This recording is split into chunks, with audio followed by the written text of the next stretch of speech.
Okay. Okay, so hi everybody.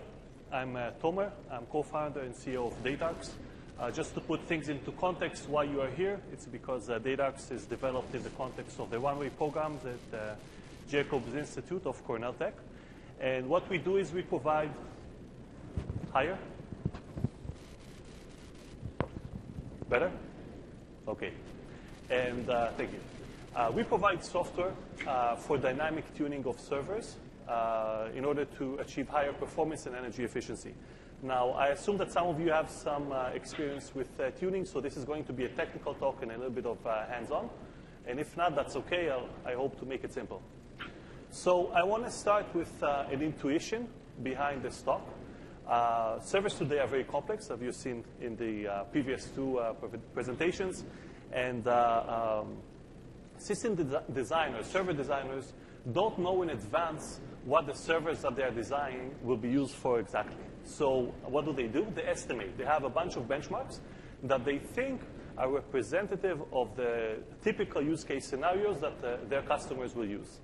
And this is how they design their servers. They design their servers to perform well under many different types of applications. But when you bought your server, when you receive your server, you run your application. And you couldn't care less how your server behaves for other applications that you don't run, right? You care only about your application.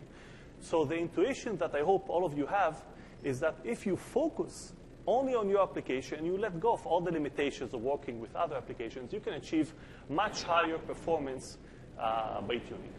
So if there is one takeaway from this presentation, that would be this slide and this intuition. So I know some of you have some kind of background in tuning, but I want to start with a few definitions so we'll be on the same page. Let's define a knob. So a knob in this talk is actually a setting on the server that we can change it in real time. It affects the performance and energy efficiency metrics of the server, and it retains correctness. This means that we can play with this knob as much as we'd like, and our program will still eventually complete and run correctly. And tuning is actually the process of finding the best setting for that particular knob or for the top knobs in the system. So let's look at an example. By the way, if any of you have questions, you can interrupt me. Let's look at an example of tuning with one knob and one application, and our knob will be a binary knob. This means we can turn it either on or off. Okay, let's do the tuning. First step, we'll turn the knob on. Next step, we'll run our application several times and measure the results. Then we'll turn the knob off. We'll run it several times. And in the fifth step, we'll gather the results, analyze them. And if we find that one of the settings performs significantly better, not significantly, statistically better than another setting, then this is a tuned setting. We keep this setting, and our system is tuned. So this is a very simple tuning process. Now I want to speak to you about a specific knob. Let's talk specific. Let's talk about a knob that controls CPU cache prefetching. Now the concept behind prefetching resembles very much the weather reports that you receive on your mobile phone, right? Like I have an Android phone and I have Google Now, and whenever I scroll to that page, I see the weather reports, and it seems like I get them instantly. So how does it work? There is a prefetcher on your mobile phone that predicts that you will want the weather reports. It predicts which region you're interested in, and it prefetches the data. So when you look at it, it seems like you got it instantly, and that's great. But if the prefetcher is wrong, then all of the network bandwidth, the network energy, the CPU cycles, the storage space, and the energy for the CPU, all of those were wasted for nothing. So this is prefetcher. And modern CPUs make heavy use of prefetching.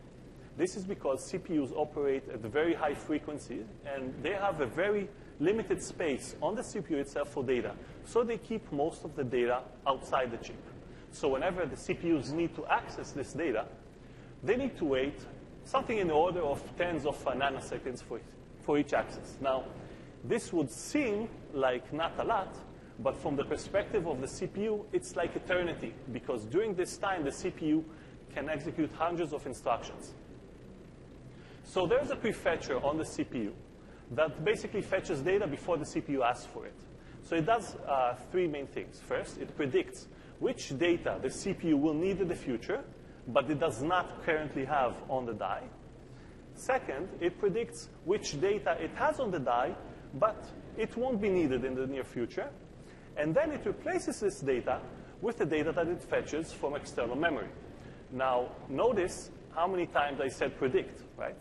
So if the prefetcher is right, then the CPU will run much faster because it will never have to wait for the external memory. It will always be there. But if the prefetcher is wrong and it replaced data that we actually needed that was already on the die, then the program will run much slower because now we'll need to fetch this data again. So we really rely on the prediction accuracy of those prefetchers, and that's very important. And in most cases, it works very well. And this is why modern CPUs just turn this feature by default. But for some applications, it doesn't work that well. And in recent processor generations, Intel, I'm talking about Intel chips, they added a capability to control whether you want this knob enabled or not, you want the prefetchers or not. And we're going to play with this in a moment. I just want to ask a question for the crowd. Who here knew that you can toggle this feature on and off? OK, that's great. OK, we'll start with a short demo.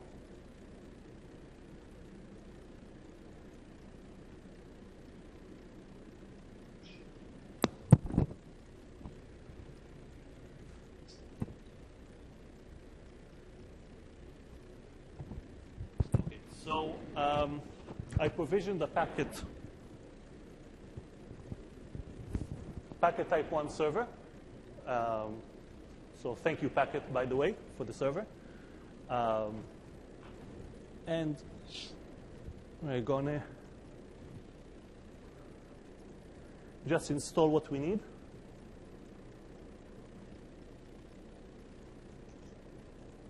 OK, everything's installed. And let's take a look at the demo. Let's first read the state of the prefetcher.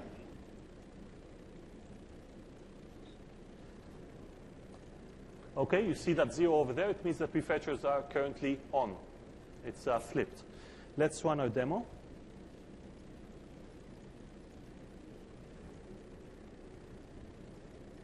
OK, I'm running now a benchmark that reads data sequentially from the external memory. So it likes prefetching. Let's turn prefetching off.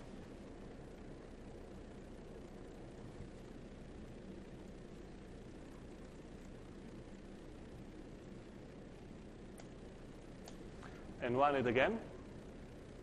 You see that it took 6 seconds with prefetching turned on.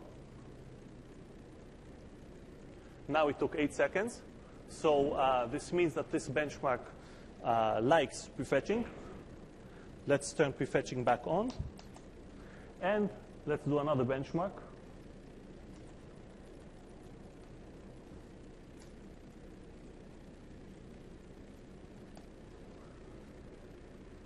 You can guess by its name what it does. OK, 4 seconds.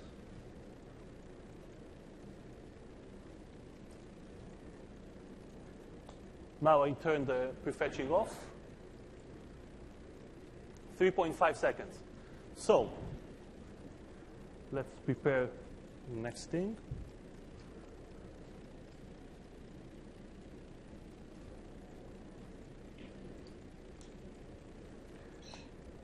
So basically, what we've done here is tuning. So if your application behaves like the first one, we want prefetchers to be on. And if it behaves like the second benchmark, we prefer that it will be off. So let's continue. That was a simple example of an application with one phase. But in reality, programs have many more phases than one phase. So let's look at a realistic example. A program, very simple, with 2 phases. Right? So in the first phase, we have a phase that favors prefetching.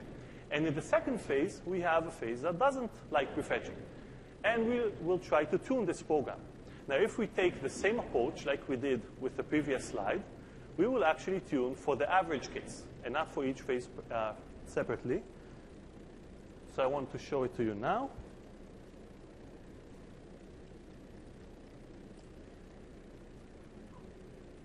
So it took 55 seconds, basically, this program with prefetchers turned on. And now what I did is I simply ran it again with prefetchers turned off. So we have 30 minutes for a quick question. Anybody? No? Everything's clear? Yeah. So you and I have had this discussion before, but so you're talking about user space and kernel space. We're talking about different things here. So when you're doing turning off prefetching, you're actually turning off prefetching for the entire CPU. Yes, what I did, so, I turned it everything. You see the minus all, I turned it off in all the systems. For all modes, right? Yeah. So in the case where you're running this user application in user space, yeah. How do you control for kernel space, efficiencies that you get through? This currently controls everything. Okay. I mean, we can later define it. We are working. You're asking questions about the next slide that I haven't even showed yet. Okay. So we'll get to that. It took 57 seconds, roughly the same. And the question is whether we can do better. 1 second, please. I'll just prepare the next.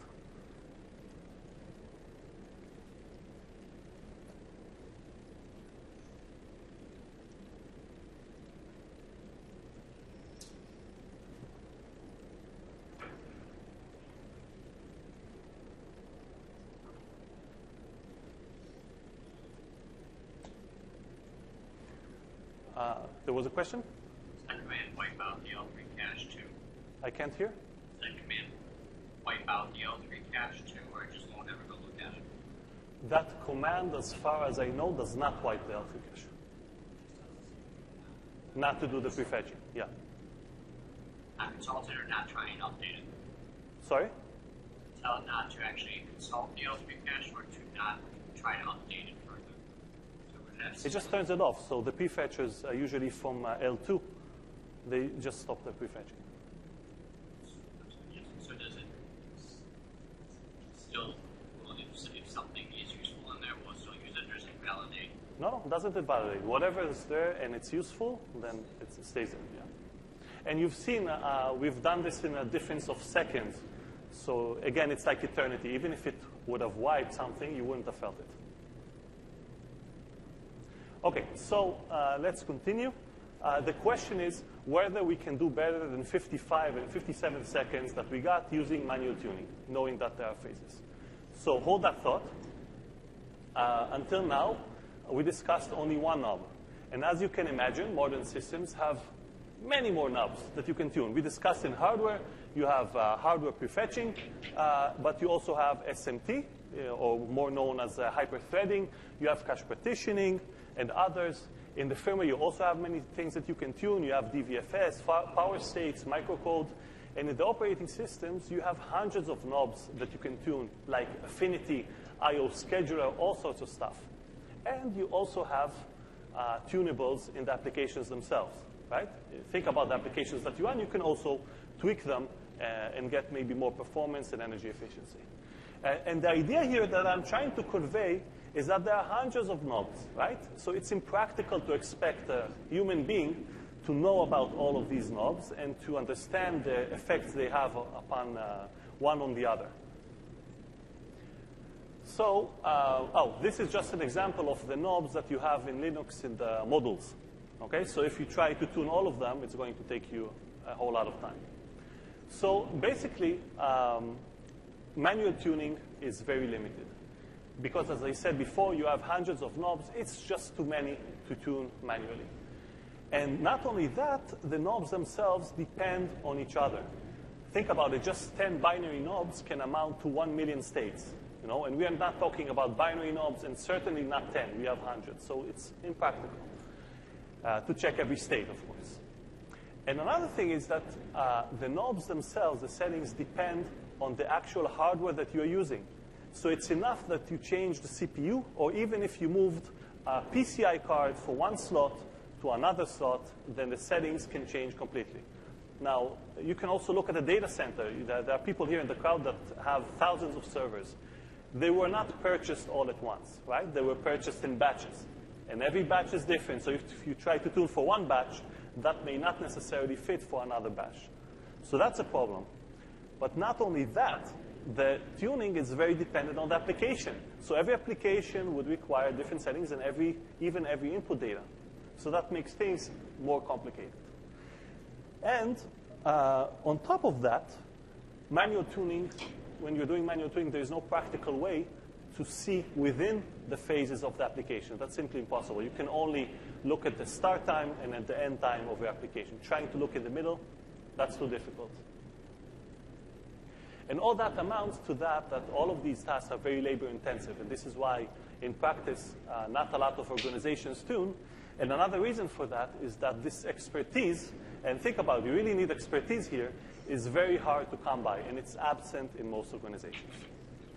So I hope that you got to a conclusion from this slide that there is an obvious way how to tackle this problem, right? It's by software and by using AI and machine learning. And this is why we believe that we are entering the era of self-tuning servers. And our product, DatArcs Optimizer, is the first, as we know, feedback-based dynamic tuning engine for the server market. And it's very easy to explain how to use it from the perspective of the user. First, the user installs the product. You've seen it. You've seen me do it in the background. I didn't do any reboot, and there is no downtime, doesn't interfere. After that, the product learns about the system, the workload, and the knobs. And within a few minutes, it starts tuning the system, and the user will be able to see measurable performance and energy efficiency improvements. So if I can amount the advantages of our product or a dynamic tuner in general, first, it's automatic. It doesn't require user input. You just install it, and you get the benefits. That's it. Second, it's adaptive. It learns about your application that you run today. Tomorrow you run another application. It learns about that. And it's also adaptive for the different phases that you have in the applications. This is something that manual tuning cannot achieve. It's flexible in the sense that you can define any target function you want to tune for performance or energy or power or whatever function you would like or is important to you. And it's extensible because clients, users can add their own knobs on top of our platform and tune their own applications or even a specific hardware that they have. Yes? So what's the feedback you got from clients so far on your beta product? Okay, let's leave that at the end, okay? Sorry. Okay. Okay, I want to talk to you a bit about the design of the product under the hood. So under the hood, Optimizer receives feedback from performance monitors, from OS metrics, and if available, can also get input from user-generated data. And this is fed into a workload classifier engine that attempts to classify the workload that you are running and characterize it. And after it's classified, this is all fed into a dynamic tuning engine that attempts to find the best settings for the workload that has been detected. And once detected, it feeds it back into the system knobs that can be either hardware, software, firmware, or even application-specific knobs. And using this feedback loop, Optimizer can achieve higher performance and energy efficiency just by tuning all of these knobs. So we've discussed the phases application, and we tried to manually tune. It took us, in the first case, it took us 55 seconds. And then in the second case, when we turned prefetching off, it took us, ignore these numbers. It took 55 and 57 seconds. And we asked the question, can we do better? And how can we do better? We can envision a dynamic tuner that detects the first phase, turns prefetching on, and then a little bit after the phase changes, detects it and turns prefetching off. Okay, what I did in the background, I started the daemon of Optimizer, that's on top. Okay, it runs in the background. It had no prior knowledge of the application. The database was empty. And in parallel, I just ran the program again and again in a loop. And remember, the best that we got was 55 seconds. And now we can see that Optimizer can achieve 52 seconds. Right? So this is below the best that we got with manual tuning.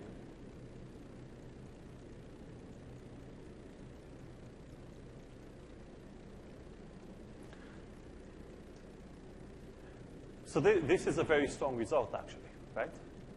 It does better than manual. It doesn't matter how much money or how much expertise you're going to throw at it. You cannot achieve what the software that tries to solve this problem can achieve. So I want to talk to you now about a more realistic benchmark, right? These were all micro benchmarks. So we had some experience with Apache web server from the Phoronix test suite, and we ran it on Packet Type 2 servers. Again, thank you, Packet. For those who don't know, Type 2 servers have 2 CPUs. Each CPU has 12 cores with hyper-threading, so that's a very powerful machine with a lot of memory. And what we did is run Apache web server 300 times. In the first 100 times, you can see that on the left.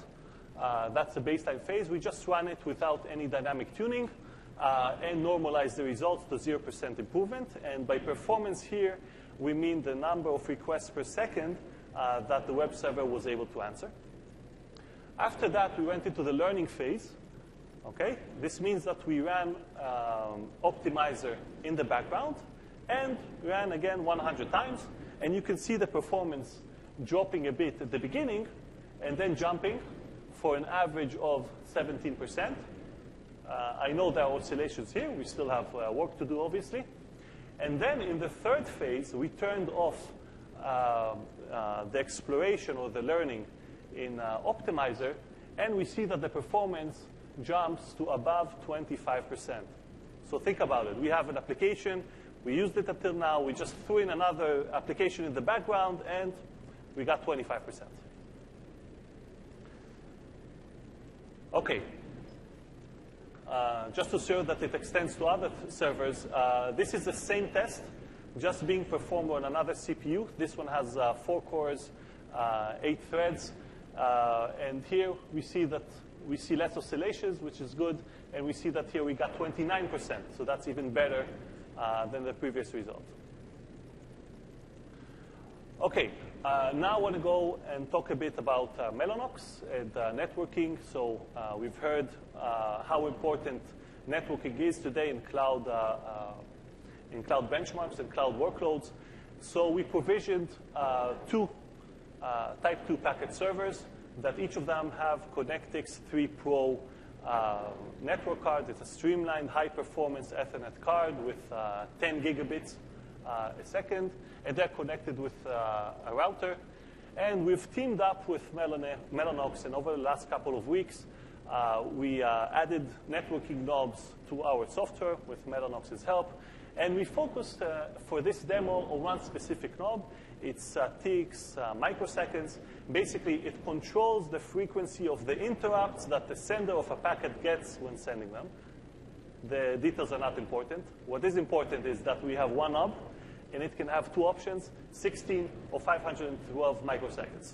And we conceived 2 benchmarks, one that likes 16 and one that likes 512. And we wanted to know whether our software can detect this. So give me a second. I'll run the demo.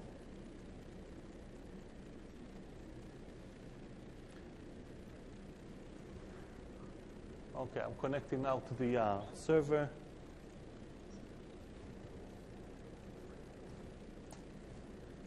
Running the server. And now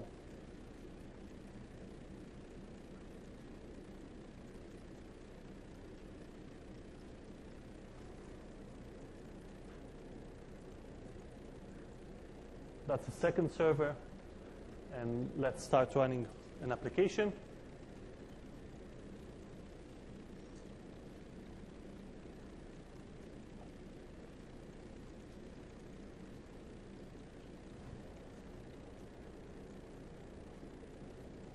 Let's see if I can enlarge this.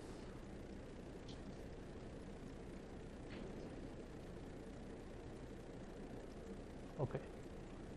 So we can see here, we are running now an experiment between 2 packet type 2 servers that are connected with ConnectX 3. And we are sending packets between the 2 servers. They are on the same rack.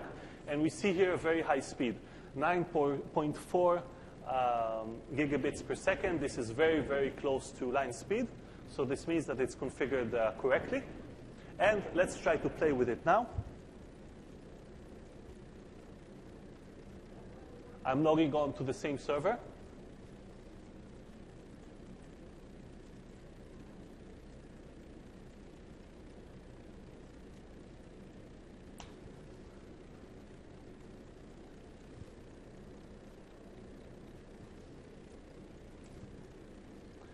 Okay, I changed the knob to 512, and you can see here a big drop in performance, right? It was 9.4, now it's 2.7 gigabits per second. So that's obviously not a good setting for this benchmark. Okay, let's revert this change. Okay, we reverted this change. We see the throughput going up very high and immediately. Let's try now the other application.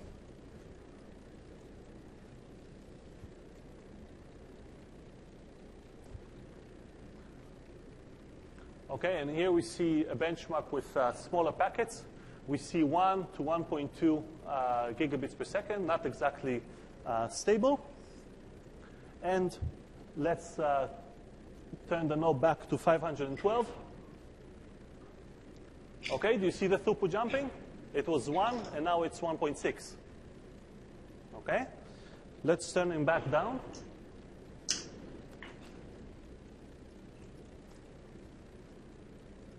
Okay, and you see the performance going down again. Now the question is, can a dynamic tuner detect this? So I've trained, before the presentation, I have trained our software for several minutes on this, and let's see how it fares.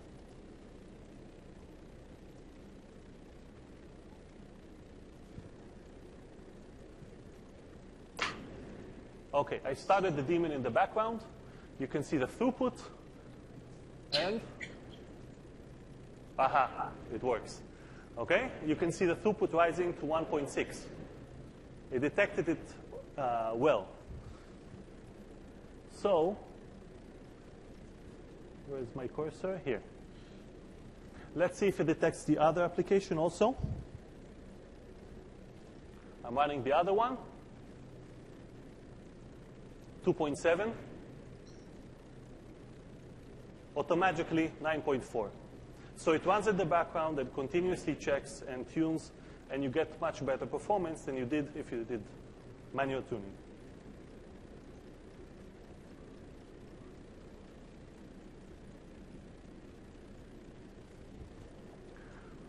Okay, so this is what we got, right? We ran this benchmark. It was around 1 gigabit per second, and it changed from the default value of 16, changed to 512. Then we got 60% more performance. And for the other one, it was the default was 16. Okay, but if we misconfigured it and don't play down misconfigurations, if we misconfigure it to 16, then our software can detect it and bring it back up to line speed. Any questions on this? Yeah. Have you tried this scenario where you have both applications? I have no chance of hearing you. Sorry about that.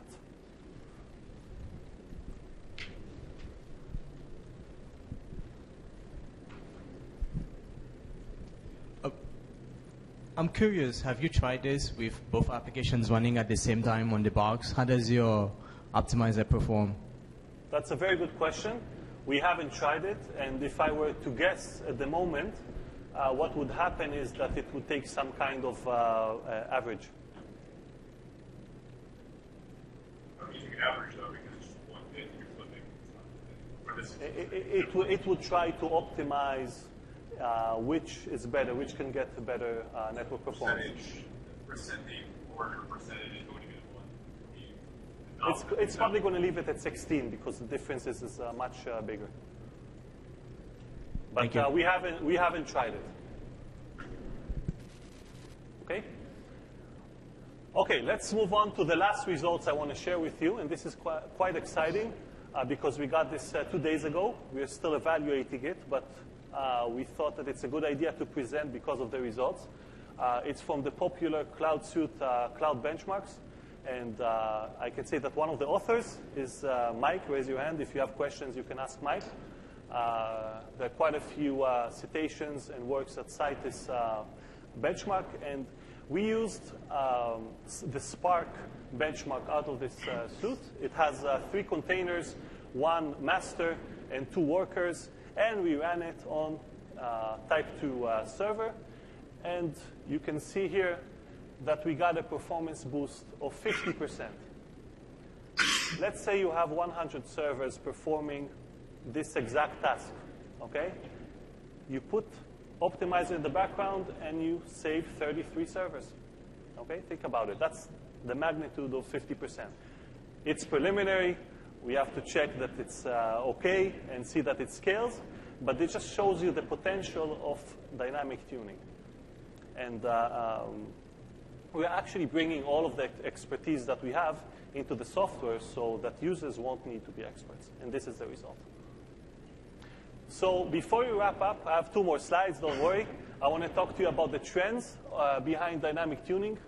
So one thing that we see is the number of knobs is just on the rise. It's rising because software is becoming increasingly complex. Every couple of weeks, you get an update to the Linux kernel with more and more knobs.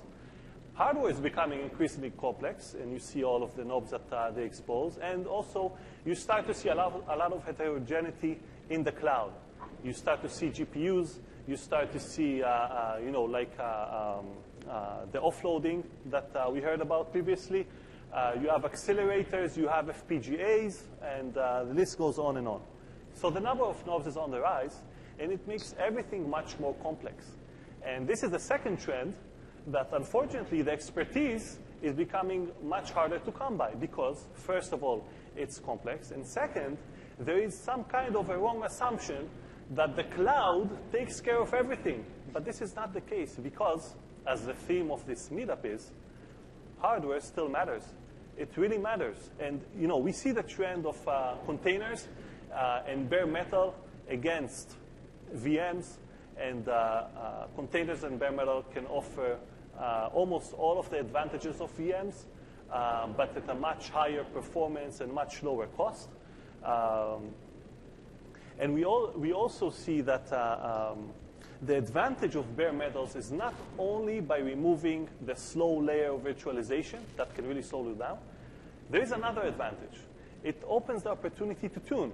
So if you remove the virtualization and you tune, you can get a very, very high speed up for your applications. And this is another trend that favors dynamic tuning. Okay, I want to wrap it up.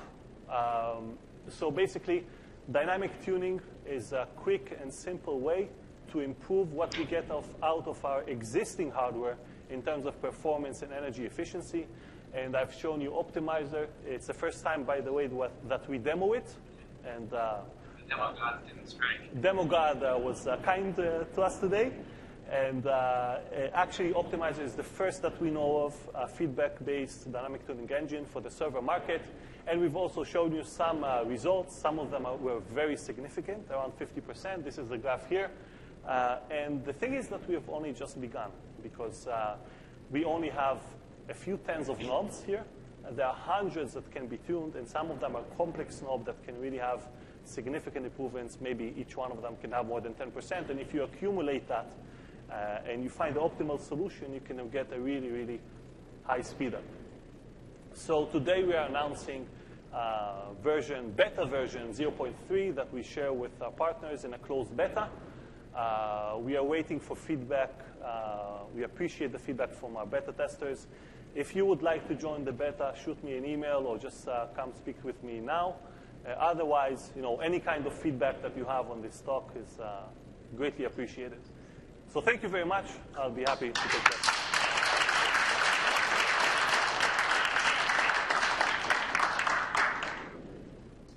Any question? Yeah. So when you started out, you said that... I can't hear you. I don't know what the other mic is.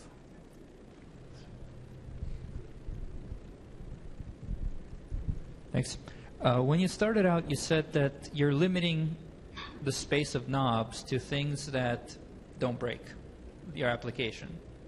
I wonder if you've thought about whether or not this is going to hurt you in the long run, and you will need to switch to knobs that potentially break. I mean, an example is, let's say, the size of the tables of the connection tracking in the kernel, or things where if you limit it too much, you will break your workload to some extent, but you will get benefits out of it. So I'm curious if you have thought about, are you losing a lot by avoiding them, and do you plan to look at them in the future, or you think they aren't significant enough to look at?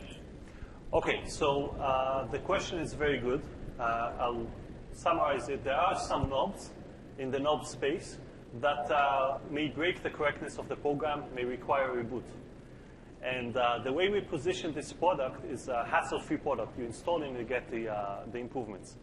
And the question you're asking, does it hurt us? Of course it hurt us, because there are a lot of knobs that require reboot that are very significant. And down the road, we estimate that we will revisit this decision and perhaps provide a product that maybe recommends or does those reboots for you for a limited amount of time, and then you can take advantage of that. So I hope I addressed the question. Yes? Backing off that question, is that one of the potential barriers for the benchmark of 50% to hold up across all platforms? And how would you go about tailoring that while still maintaining that standard? So I don't think that's a barrier at this point. That said, we have achieved this 50% currently on one type of server. So I cannot tell you how well it extends to other types of servers. And was that, just to clarify, was that 50% on Mellanox, or was that something else? There are Mellanox cards on the server, but they were not used in this experiment. Okay, those did not include the Mellanox cards. If we do an experiment with more servers and we'll use those cards, I think those knobs can come in effect and have a significant performance impact. That's why I said we have just started, because there are so many hardware and diversity in servers today, and we really need to work with each one and configure the knobs for each one, and we can get very good speed up. Yes? So it strikes me that Take the mic. That's fine. So it strikes me that your product is designed for repetitive workloads. Have you thought about how you would address workloads that are not predictable in advance? So for example, if I'm not running the same software in a loop over and over again, if I constantly swap in unpredictable processes, have you thought about how you're going to address this in the future? Okay, so we ran the program in a loop because it's nice to show on a graph, right? And it's faster to train this way. But there is nothing limiting us for working with workloads that don't behave like a loop. The only thing is that the training time will take a bit more time because you need enough training. So with a loop, it's easy.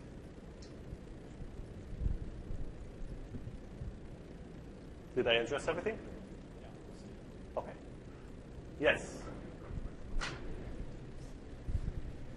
Going back to the first point, is there a mechanism to specify to the application which of my applications are more important and should be focused on tuning rather than sacrificing one that I potentially care about more than the other because it can tune it more? Is there a mechanism for me to feed the application some user-generated information like that? Okay, so I'll repeat the question because it's a good question. The question is whether we can feed some input into the optimizer so that it will tune in the areas that interest us and perhaps not touch knobs that we don't want it to touch. So absolutely. The product has an XML file, and you can specify exactly which knob you want to tune and which not. And you can add your own knobs. But the application of mine, if I'm running multiple applications on the server, is there a way to specify to your application which I care more about tuning? Okay. Now I understand the question. So down the road, we will have this capability. We haven't gotten to that yet, but Linux provides the mechanism to do that. You have C groups, and they can be used for that purpose. Got it. It's on our... Okay. And second question, how much does this magic cost? Okay. How much does this magic cost? So this graph that you see here, this is net. Okay? The cost is already in there.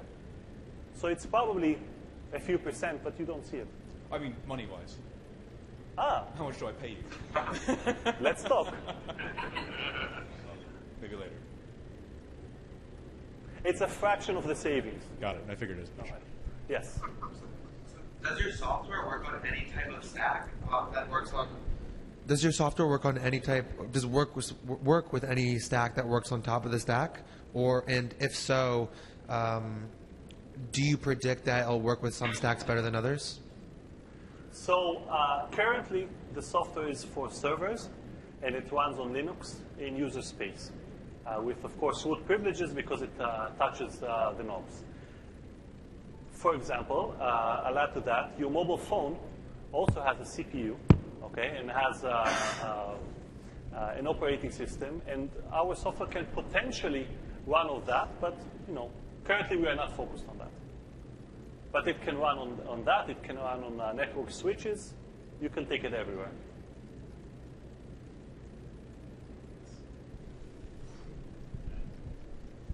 So this idea of understanding the application to me seems the most interesting part. The application is very dynamic, and it could be in a container, it could be in a VM, it could be in a particular language. Is there a current limitation right now of what your optimizer can sort of understand what's up on top? Or does it just somehow know everything up there?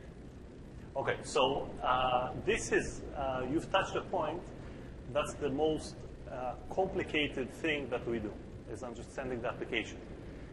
And there is a classification engine that's sophisticated that we use. And I cannot answer that in the sense that maybe we have an upper bound. I don't think we have an upper bound for that. But at the moment, we see some applications that it works. And because this is an early stage product, as we go, we will also improve our engine. So there's nothing limiting us. This is just further development to make it more scalable. And since I'm with Packet, and it's been a lot of fun to work with Tomer, if any of you come up with workloads that you want to try on bare metal servers and dynamically tune them, what we offer right now is a very limited set of hardware. Tomer quickly found which ones were the old CPUs and the new CPUs, and he called me on it. But we do have a very limited set of hardware, so it makes the world a little bit smaller to tune against. So it's something, we have promo credit. You guys are welcome to do it, or work with Tomer and see maybe if there's some applications that you're interested in and how they work against a sort of finite set of hardware with his software. Okay, absolutely. I agree. And if anyone likes the Type 2, the Dell reps are here. So. There's another question. Question now. So for the sorry. I'm just a salesperson, so. You're not just anything. Don't ever say that. Okay. So for the learning, is there a plan for the optimizer while it's learning to collate all of this information to make the next version smarter and smarter?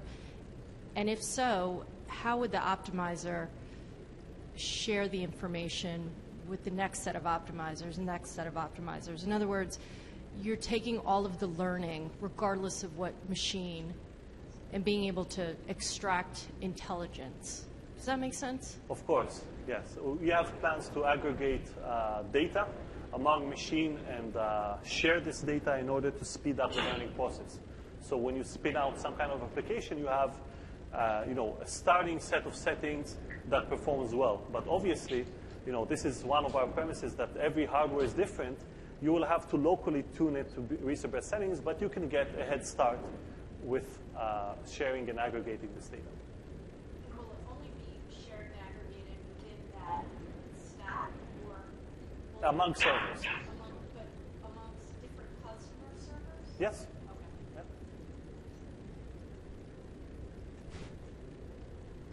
Yeah. Okay. Yes. You're not going to sleep today. Nobody's going home. So you started by saying we're going to improve performance and reduce power consumption, or reduce some energy. Energy efficiency, yeah. But it can also be for power. Right. So far, you've only showed performance. Do you have the energy numbers? No, we don't have energy numbers because we haven't collaborated yet with Packet on how to measure energy. But according to our back-of-the-envelope estimations, this 50% is accompanied by around 20% of energy savings per operation. But again, unchecked numbers, back of the envelope. Yes? Have you guys thought about optimization during compilation instead of during runtime? Optimization for? I mean, we optimize the compile code when you do the compilation before you even... Compilation? I can't hear you. I mean, when you compile the binaries. Things in your compiler, when you compile a program, you insert stuff like into your binary, I guess. Yeah, okay. Yeah, you're giving us good ideas. But currently we haven't looked at that. Yes. Have you thought about the security implications of running the optimizer software? So I was just thinking, could your optimizer software, for example, divulge information about other workloads on the system? And can I launch maybe side channel attacks or otherwise be able to infer other kinds of activity on your workload simply by looking at knobs that are viewable to me, for example? So I guess if you look at it from an academic point of view, whether you can do some kind of side channel attacks, I guess that this needs to be seriously looked at. But in terms of hacking it, that should not be a problem because it runs in root privileges and all the files are protected. So in terms of that, then we have thought about it. If I understood correctly, this might be introducing some more noise actually to your system because someone is shifting stuff. So if you're doing like a really, really directed side channel attack, that might even help under some conditions. I don't know. It's just some speculation. I mean, I'm just looking at, for example, a parent machine to the NOM stack. And for example, by looking at the settings of the NOM, so if you're running somewhere X instead of somewhere Y, for example, that would be giving away information. So just wondering if these are things you can talk about. So we haven't looked at that deeply. Deserves discussion. Yes? So the energy efficiencies that you get are primarily because you're not keeping the server idle anymore. You're increasing performance. Server is not idle, therefore there are no blocking processes. There's nothing like that happening. So is that where you're getting your energy efficiencies from? That's a very interesting question because when I talk to people, I see that the intuition about energy and performance is kind of wrong. A lot of people think that if you improve performance, you necessarily expend more performance, more energy. But that is not the case. That is only the case when you look at knobs like frequency. When you increase the frequency, so you need to increase the voltage, and then it's squared, so you pay a lot. But think about knobs that actually save you work. You have one algorithm versus another algorithm. And one of the algorithms is more efficient. It does less operations. So you actually run faster, and you use less power and less energy. And most of the knobs actually behave like this. Makes sense. So when we run faster by 50%, then yes, I mean we can turn the server off after that, right? The power does not increase by 50% when you do it. And obviously, you're not only saving the energy of the server, you're also saving the energy of the data center, depending on your PUE. And the larger the PUE, the more savings that you have. Very interesting. Yeah. That's it. Thank you.